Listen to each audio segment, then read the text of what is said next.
कर दो, सत्मार्ग पे चलना चालू कर दो, समझ लेना हमारे जीवन का सबसे बड़ा यज्ञ प्रारंभ हो गया। मनो जयकारा अलग है, बोलो सत्यनारायण भगवान की जय। गुरु बाबा हम और कछु नहीं करें, कहीं फिर कहीं हम तो अमास पूर्ण सत्यनारायण की कथा भर करा थे घरे। कथा कौन की? सत्यनारायण की। और कम कौन रिश्तेदार ने पूछ और धरी का भज्जा, हमने सोन से का कह रहे हाँ कछु नहीं, फिर तनक व पूजा सी हती कौन की कही? सत्यनारायण। कथा को नाम सत्यनारायण। गुरु बाबा जयकारा 5 अध्याय में लगा रहे, यजमान जयकारा भी कर रहे, पूजा भी कर रहे, मनो झूठी बोल वो बंद नहीं कर। कहने का भाव सत्य का प्रतिपादन करना चाहिए।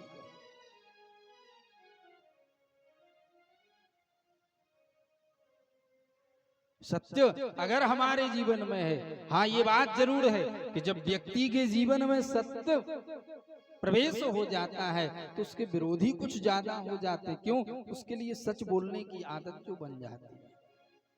और संसार में सत्य हमेशा कड़वा लगता है, लेकिन सत्य जगत के पिता का सबसे बड़ा हमारा और आपका सहयोगी सहारा बन के होता है। संसार में कोई सहारा बने या ना बने, अगर हम सत्य को लेके चल रहे हैं तो वह परमात्मा हमारा 24 घंटे सहयोगी बन के जरूर चलता है। तो सच्चिदानंद का प्रथम अक्षर सत्य, दूसरा चित्त। बाबा सूत जी ने सत्य के लिए ज्ञान कराया, सत्मार्ग पे चलने का बोध कराया, भगवान के नाम का दूसरा अर्थ करते हैं चित्त का। चित्त यानी होता है प्रकाश। प्रत्येक व्यक्ति के जीवन में ज्ञान रूपी प्रकाश की आवश्यकता है। और जब तक हमारे और आपके जीवन में ज्ञान नहीं होगा तब तक हम और आप परमात्मा से नहीं जुड़ पाएंगे। और ऐसी ज्ञानता की प्राप्ति के लिए संतों का समागम, भगवान की कथाओं में, सत्संग में बैठना हमें और आपके लिए चालू करना होगा, तो हमारे लिए ज्ञान भी प्राप्त हो जाएगा।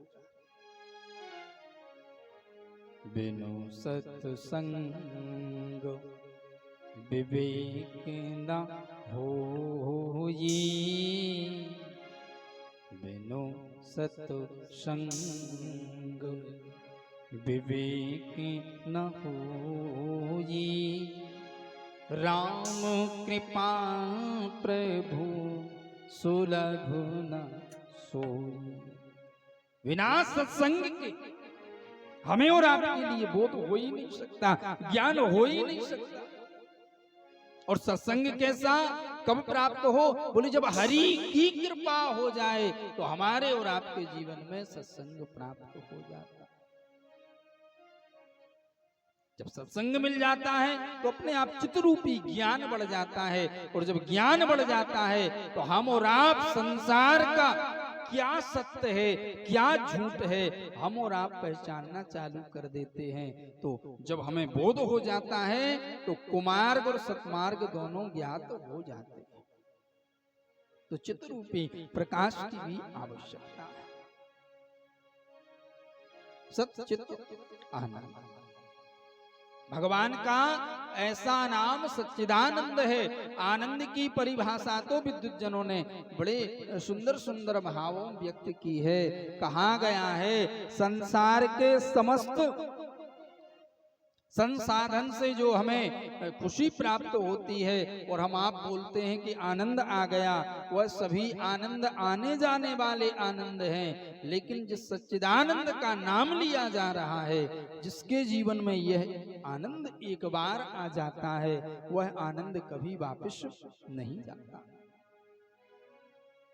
उदाहरण दिया जाए, अगर बड़ी जोर से प्यास लगी हो और पानी मिल जाए तो आप पानी पी के कहते भैया आनंद आ गया, लेकिन 2 घंटे बाद फिर से प्यास लगती है, यानी आनंद वो चला जाता। भूख लगी हो, भोजन मिल जाए, भोजन करके भूख मिटाएं, तुरंत बोलते भैया भोजन में तो आनंद आ गया। लेकिन 6 घंटे बाद फिर से हम और आप भोजन की तलाश में चलते, यानी आनंद वो भी चला गया। लेकिन सच्चिदानंद रूपी जो आनंद है, यह आनंद जिसके जीवन में एक बार आ जाता है, वह कभी दोबारा दूर नहीं होता है, वह कभी हमसे दूर जाता ही नहीं है।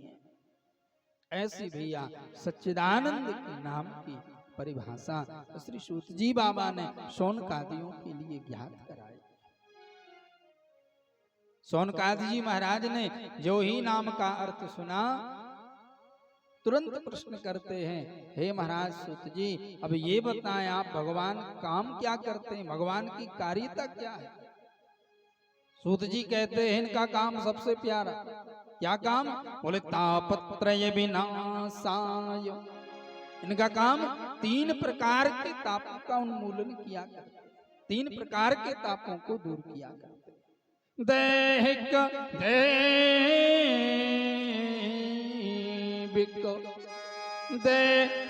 दैविक भौतिक तापा राम राज्य का हो नहीं व्यापा। ये 3 प्रकार के तापों का उन्मूलन किया करते, ये भगवान का काम है। तापत्रय विनाशाय। ऐसे कृष्ण के लिए, ऐसे सच्चिदानंद के लिए बाबा सूत जी कहते हैं, श्री कृष्णाय वयं नुमः। हम अकेले नहीं, हम सभी ऐसे कृष्ण के, ऐसे सच्चिदानंद के श्री चरणों में प्रणाम करते हैं। ऐसे भैया भागवत के पूर्व पद्म पुराण के प्रथम श्लोक में, प्रथम अध्याय में बाबा सूत जी ने सच्चिदानंद के नाम की परिभाषा करते हुए, भागवत का उपाख्यान वर्णन करते हुए प्रणाम किया। समस्त शौनकादि जी पुनः प्रश्न करते हैं, हे बाबा सूत जी, अब आप हमारे लिए आगे कथा सुना। शौनकादि जी कहते हैं, सूत जी अभी आप बोल रहे थे कि जो कथा सुनाने जा रहे, यह कथा देवताओं के लिए दुर्लभ। कैसी दुर्लभ? सूत जी कहते हैं, एक बार क्या हुआ, परीक्षते कथाम सभायाम संस्कृते सुख। बाबा सूत जी कहते हैं, शौनकादि जी एक बार क्या हुआ, सभी देवी देवता अमृत का कलश लेकर के श्री सुखदेव बाबा के पास जाते। क्यों? सुखदेव के पास में भागवत रूपी घट है और देवताओं के पास में अमृत का कलश।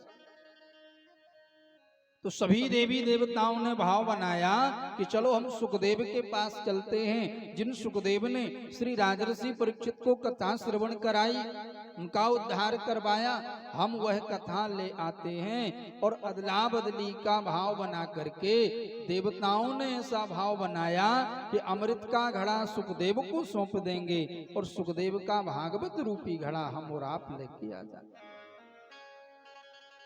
सभी देवी देवता श्री सुखदेव बाबा के पास जाते। स्वाकार्य कुशल प्रिया। देवी देवता अपना कार्य बनाने में बड़े सकुशल हैं, बड़ी विनम्रता से वार्तालाप करने में तैयार होकर के जाते हैं कि एन केन प्रकारेण, किसी भी प्रकार से सुखदेव बाबा हमसे दुखी ना हो और जिस कार्य से हम जा रहे हैं वह कार्य हमारा बन जाए। तो सभी देवी देवता जाकर के सुखदेव बाबा के समीप खड़े हो जाते, आग्रह करते हुए बोलते, प्रभु जी हम कुछ कार्य लेकर के आए हैं। कार्य क्या है? एवं विनिमये जाते सुधा राज्ञा प्रपीयता प्रपश्यामो वयं सर्वे श्रीमद् भागवतामृतम् समस्त देवी देवता जाकर के आग्रह करते हैं, निवेदन करते हैं, प्रभु जी हम आपके श्री चरणों में प्रणाम करते हुए यह भाव लेकर के आए हैं कि आपके पास में जो अभागवत रूपी घट हुआ है आप हमारे लिए दे दीजिए और बदले में आप हमारे अमृत के घट को रख लीजिए। अदला बदली का भाव लेकर के आए हैं, इसलिए हे सुखदेव आप अपनी भागवत कथा मुझे दे दें। सुखदेव ने जैसे ही देवताओं का यह भाव श्रवण किया, तुरंत सुखदेव बाबा ने एक सुंदर सा भाव दिया, भैया क्वा स्वधा क्वा कथा लोके, क्वा सुधा क्वा कथा लोके, क्वा कांचा क्वा मणिर्महान, ब्रह्मरातो विचार्यैवं तदा देवांजहर्षः। सुखदेव जी ने तुरंत बोल दिया, प्रभु क्वा सुधा क्वा कथा लोके, क्वा कांचा क्वा मणिर्महान। हे देवताओं क्षमा करना, कहाँ सुधा और कहाँ हमारी भागवत कथा। देवता सुन के रह गए।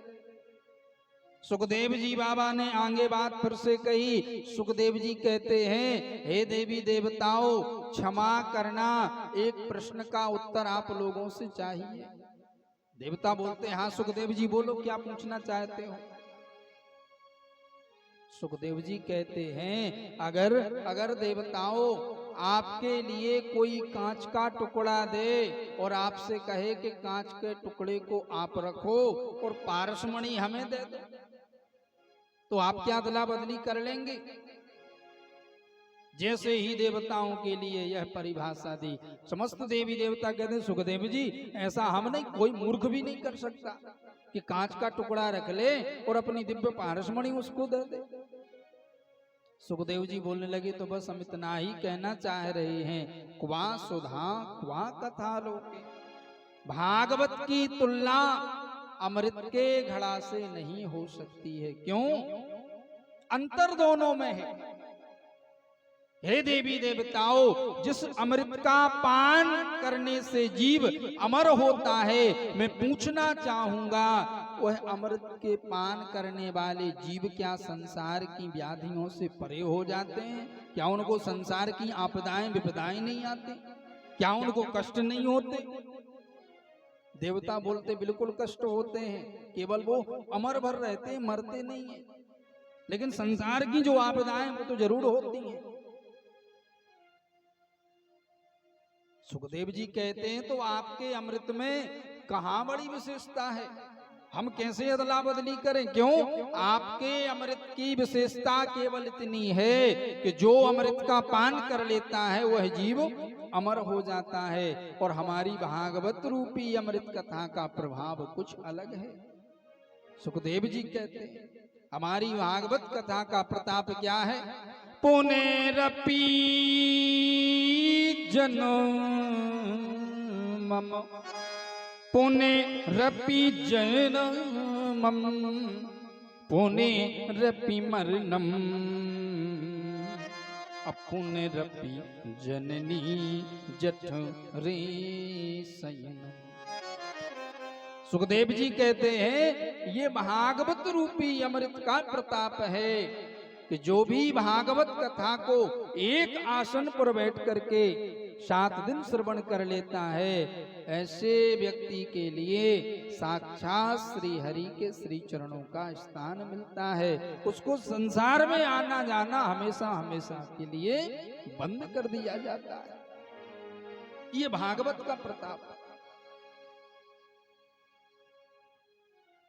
सुखदेव जी कहते, जैसे कोई काजल की काली मां को काजल से अलग नहीं कर सकता, जैसे कोई सूर्य की रश्मियों के लिए सूर्य से अलग नहीं कर सकता, जैसे कोई समुद्र की तरंगों को समुद्र से अलग नहीं कर सकता, जैसे कोई शक्कर की मिठास को शक्कर से अलग नहीं कर सकता, हे देवी देवताओं ठीक उसी प्रकार भागवत में से कृष्ण और कृष्ण में से से भागवत को कभी कोई अलग नहीं कर सकता। साक्षात श्री कृष्ण का विग्रह स्वरूप श्रीमद् भागवत महापुराण है। भागवत कोई पोथी नहीं, भागवत कोई पुस्तक नहीं, कलियुग का कल्प वृक्ष श्रीमद् भागवत महापुराण है। और यह बात भैया यथार्थ सत्य है। जो भी भक्त एकाग्र मन से सुंदर श्रद्धा भक्ति भाव बना करके परमपिता भागवत महापुराण के वाचन को साप्ताहिक श्रवण करता है और जो उसकी कामना होती है, तो कलयुग में उस कामना को पूर्ण करने वाला कोई अगर पुराण है तो श्रीमद् भागवत महापुराण। अदला बदली करने से देवताओं के लिए मना कर दिया। मना तो नहीं बोले, यही भाव बनाए। श्लोक के द्वारा श्री सुखदेव बाबा ने ज्ञानमय बात बता करके देवताओं के लिए ज्ञात करा दिया। देवता लोग समझ जाते हैं कि भागवत के हम अभी अधिकारी नहीं है। समस्त देवी देवता ब्रह्मा जी के पास जाते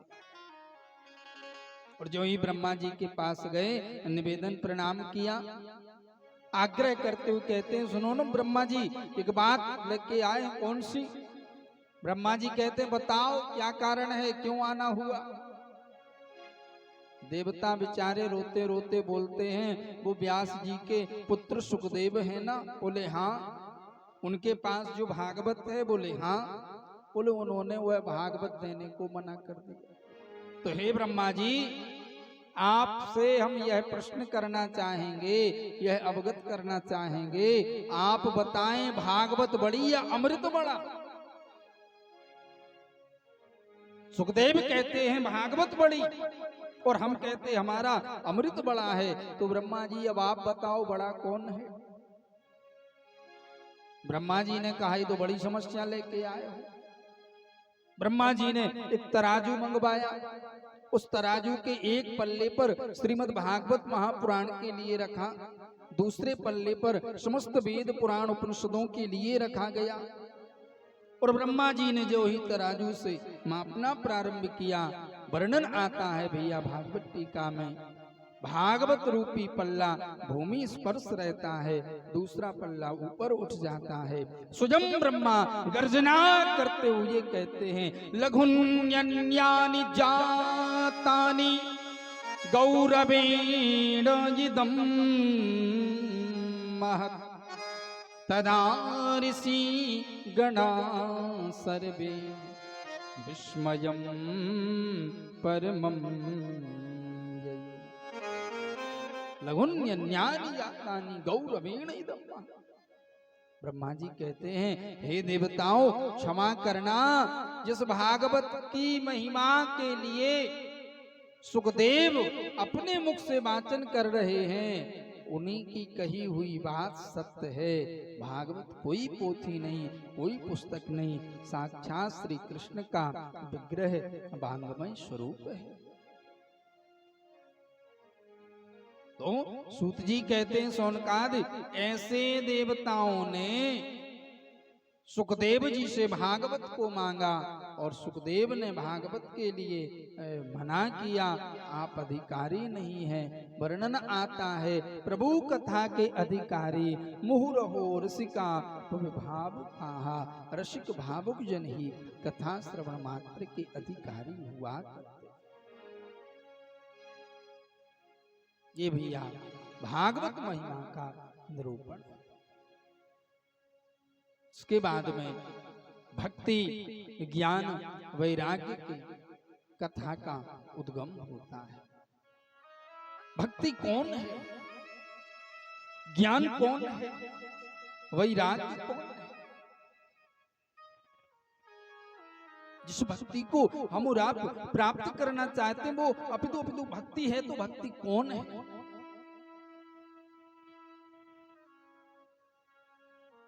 ज्ञान क्या है और वैराग्य क्या है? भागवत की पूर्व पद्म पुराण में भक्ति ज्ञान वैराग्य का वर्णन दिया। जिस भक्ति के लिए हम और आप आतुर रहते हैं, वह भक्ति भी अपनी मुक्ति प्यारे श्री हरि के श्री चरणों में लेट करके प्राप्त करते हैं। जिस मुक्ति के लिए हम और आप आतुर होते हैं, हे भगवान हमारी मुक्ति हो जाए, वह मुक्ति भी श्री हरि के श्री चरणों में आग्रह करते हुए निवेदन करती है। मुक्ति कहे गोपाल सो मोको मुक्ति बता। मुक्ति स्वयं कहती है गोपाल हरि से, प्रभु हमारी मुक्ति कैसे हो।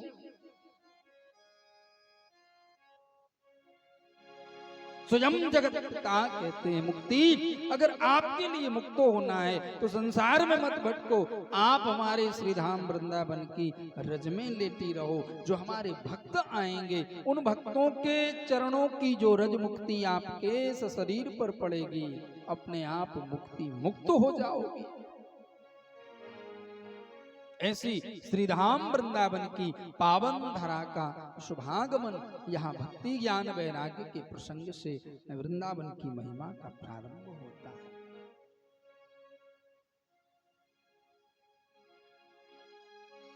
भक्ति ज्ञान बाबा सूत जी कहते हैं, जो संसार को हंसाने वाला महापुरुष देवर्षि नारद, आज वही संसार को हंसाने वाला नारद दुखी दिखाई देता है। श्री बद्रिकाश्रम में ब्रह्मा जी के मानस पुत्र चारों बेटा आसन लगा के बैठते हैं और उसी समय देवर्षि नारद का शुभागमन होता है। और जैसे ही नारद का आना हुआ, नारद के जब मुखमंडल को सनत कुमारों ने देखा, मुखमंडल की आकृति देखते ही सनत कुमार जी एक दूसरे से बोलने लगते हैं, भैया आज कोई तो बात है, हमारे नारद दुखी क्यों है, हमारे नारद सुखी दिखाई नहीं दे रहे। आज तो हमारे नारद के लिए कोई बड़ी विपत्ति जूझ रही है, कुछ तो बात है, नहीं तो नारद ऐसे दुखी दिखाई देते ही नहीं है।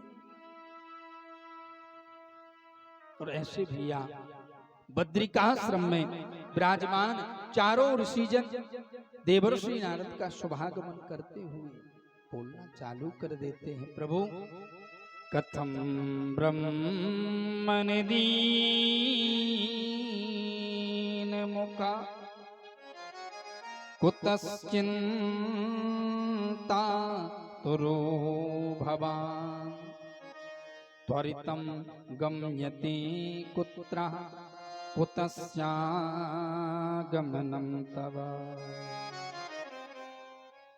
त्वरितं गम्यते कुत्र कुतस्यागमनं तव। सनत कुमार ने जब नारद को देखा, प्रभु कथम ब्रह्मन दीन मुखा, आप दीनहीनों के जैसे अपने मुखमंडल को दुखी क्यों किए हो।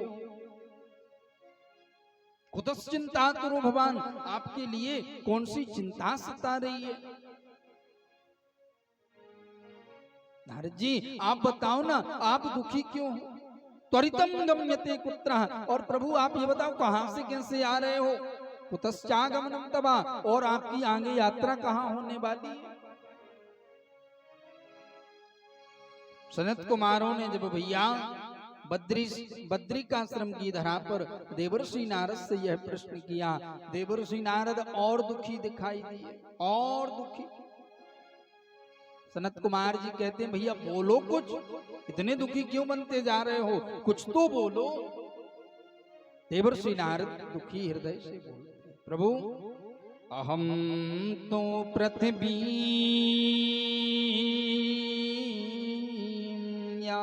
तो ज्ञात्वा सरे भूतमामिति पुष्करम चा प्रयागम चा काशी गोदावरी तथा। प्रभु अहम तो पृथ्वी ज्ञातो, मैं पृथ्वी पर आया। क्यों बोले, पृथ्वी को सर्वश्रेष्ठ मान, ज्ञात्वा सर्वोत्तमामिति, और पता है सनत कुमार जी, पुष्करम चा प्रयागम चा, हर तीर्थ धाम पर मेरा जाना हुआ, लेकिन मेरा मन संतोषजनक नहीं है। हमारे मन में संतोषी नहीं है, हमारा मन संतुष्ट नहीं है, हमारा मन असंतुष्ट है। ना गंगा ना गया काशी पुष्करम न प्रयागकम। गंगा जाना हुआ, गया जाना हुआ, काशी जाना हुआ, लेकिन हमारे मन में शांति की प्राप्ति नहीं हुई। और वही अशांत मन के कारण हमने सोचा हमारे भ्राता श्री बद्रिकाश्रम में विराजमान हैं, हो ना हो उनके दर्शन करते हुए यात्रा आगे बढ़ाए। आप लोग दिखाई दिए तो हम आपके पास आ गए। सनत कुमार जी कहते हैं, प्रभु पहले आप अपने दुखी हृदय का कारण बताओ। देवर्षि नारद भैया रोते रोते बोलते, सनत कुमार तरुणी प्रभुता गे है, श्याल को बुद्धिदायका, कन्या विक्रयणो लोभा, दंपति नाम सकल कनम। देवर्षि नारद कहते, तरुणी प्रभु तागे, श्याल को बुद्धिदायका। घर घर में मानसिक तनाव बने हुए हैं। हर घर की स्थिति बनी ये है कि जिस घर में माँ बाप की आज्ञा के अनुसार हर कार्य बेटा बहू को करना चाहिए, आज वही आज्ञा का उल्लंघन करते हुए बिन पूछे बिन बताए घर के छोटे बड़े काम कर दिया करते। और अगर राय सलाह की बात करें तो बोले श्याल को बुद्धिदायक का, माँ बाप घर में बैठे रहेंगे, सलाहकार कहीं और से नहीं अपनी ससुराल पक्ष की सलाहकार बन जाते हैं, पड़ोसी सलाहकार बन जाते हैं। माँ बाप को बोध ही नहीं होता, पता ही नहीं चलता कि बेटा बहू घर में करना क्या चाहे। नारद जी रोते रोते बोलते, इसलिए मैं दुखी। और कन्या विक्रयणो लोभा। नारद जी कहते हैं, हे सनत कुमार जी, इस कली काल में जिस कन्या के लिए माँ गौरी कहा गया, माँ दुर्गा कहा गया, आज उसी कन्या का कलयुग में लोग बाग क्रय विक्रय का साधन बना दिए। कन्या विक्रयणो लोभा।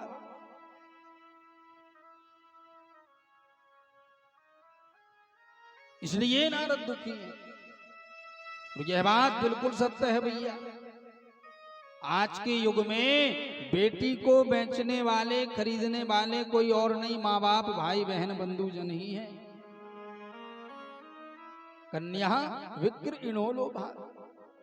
बेटियों का क्रय विक्रय कोई और नहीं कर रहा, हम और आप कर रहे हैं।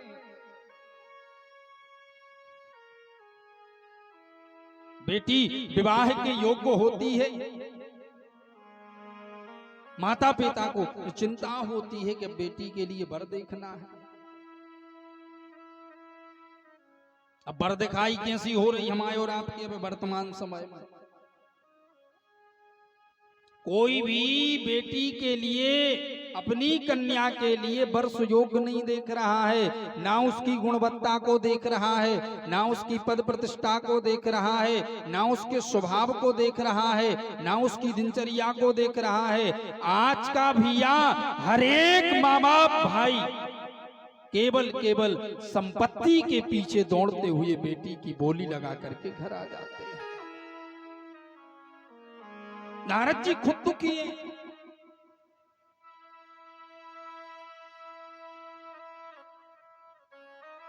कोई भी बेटी का बाप जाकर के ये नहीं देखता है कि यह लड़का करता क्या है, इसके कर्म हैं कैसे, कोई नहीं देख रहा।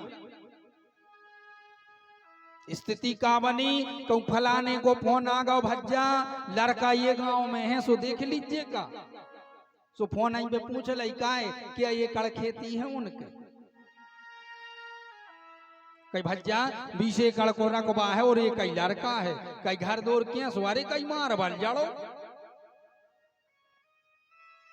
गाड़ी घोड़ा कई हाउ लग्जरी गाड़ी सुई है लड़का के। तो कई फिर आगे बढ़ाओ यार भज्जा बात अपन बर दिखाई कर। आज की स्थिति बता रहे फोन ऐसे बात भाई कई फलाने दिन आया रहा सुना ऐसे मोड़ी को दद्दा होगा, मोड़ी को भज्जा होगा, मोड़ी को मम्मा होगा, मोड़ी को फूफा और मोड़ी को मौसिया।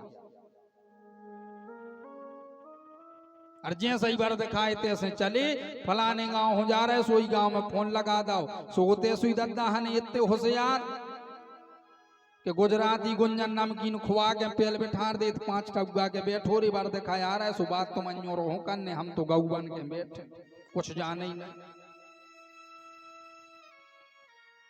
हमने और आपने बर दिखाई करना इतना अनदेखा कार्य कर दिया है, जो देखना चाहिए वो नहीं देख रहे।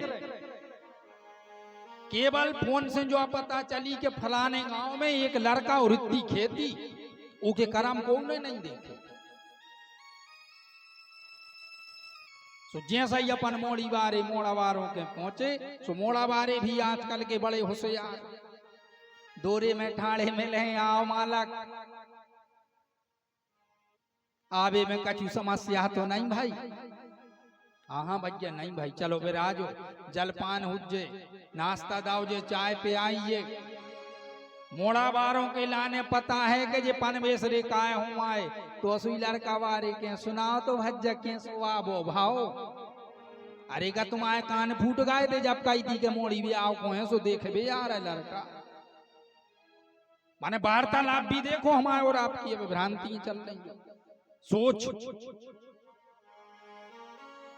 फिर भी एक बेटी का बाप दबते हुए बोलता है कि हम आपके पुत्र के लिए हम देखने को आए।